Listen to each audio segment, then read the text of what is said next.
할렐루야. 사랑하는 대강의 가족 여러분, 오늘 하루도 하나님의 말씀과 동행하는 삶이 되길 소망합니다. 오늘 함께 나눌 하나님의 말씀은 골로새서 1장 28절 말씀입니다.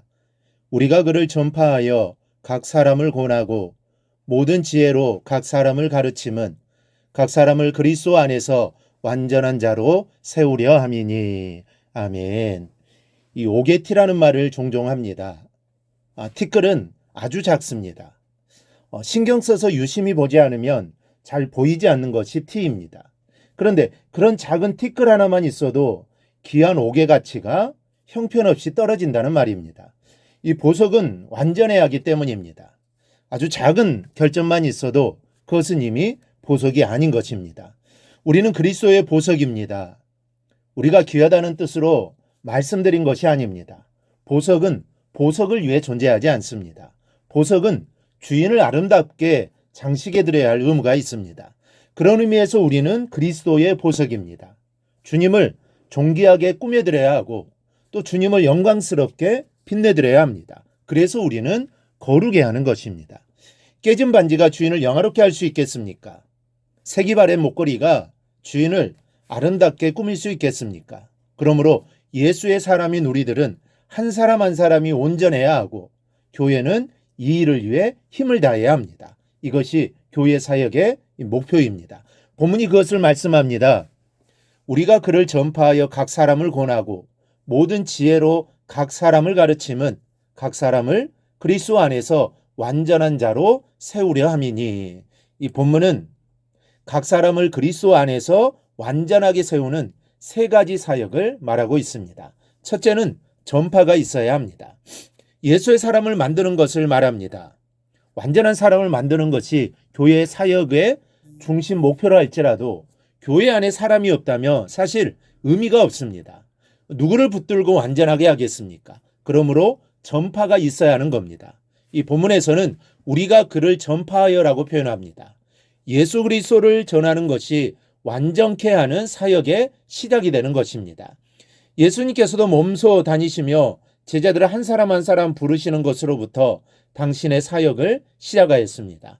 가만히 앉아서 제자될 사람이 오기를 바라셨던 것이 아닙니다. 때로는 바닷가에 가서 고기 잡는 사람을 부르시고 때로는 세관 안에 앉아서 세금을 계산하고 있는 사람을 제자로 불러내셨습니다. 이렇게 불러내는 것으로부터 모든 사역이 시작되는 것입니다. 우리도 누군가를 불러내는 사람이 되어야 합니다. 그런데 불러낸 사람이 따르지 않는다고 실망할 필요는 없습니다. 하나님이신 예수님께서 부르셨다고 모든 사람이 다 그를 따른 것은 아니기 때문입니다.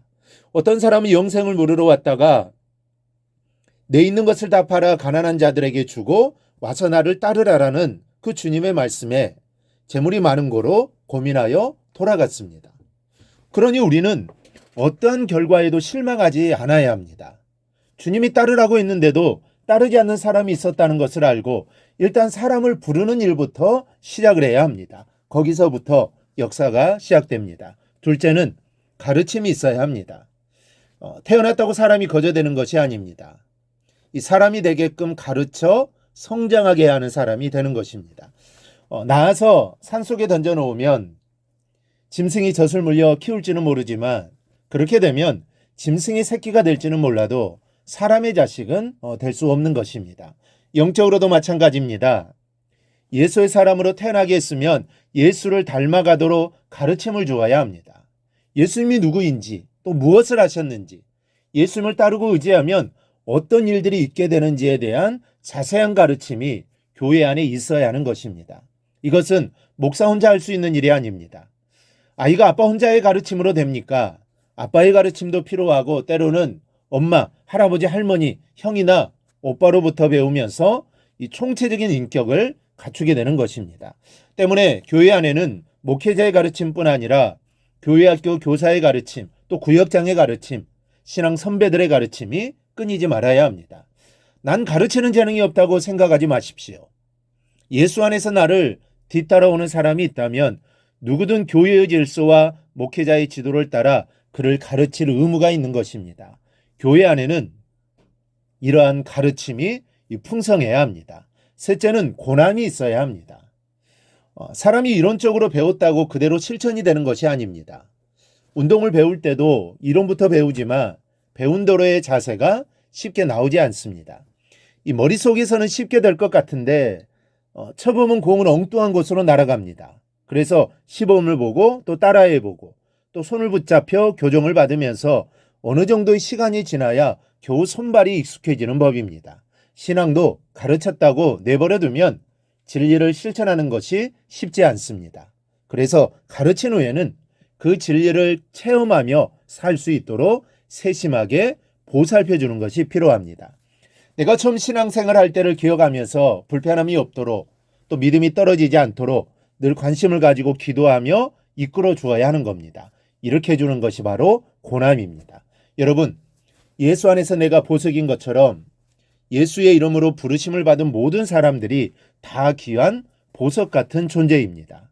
우리는 서로를, 특히 신앙생활을 막 시작한 사람들을 각별히 귀히 여기고 또 완전한 자로 그리스도 안에 설 수 있도록, 그래서 하나님을 영화롭게 할 수 있도록 힘을 다해 섬겨주어야 하는 겁니다. 우리 모두 전파하고 가르치고 또 권하는 일꾼들이 되기를 소망합니다. 그리고 이를 위하여 기도하는 여러분이 되기를 바랍니다. 그리하여 많은 사람을 그리스도께로 인도하고 또 하나님의 자녀로 이끌어가는 삶을 꼭 살아가기를 주님의 이름으로 축원합니다. 오늘 묵상한 말씀을 굳게 잡고 삶으로 실천하며 살아내는 대강의 모든 성도들이 되기를 축복합니다.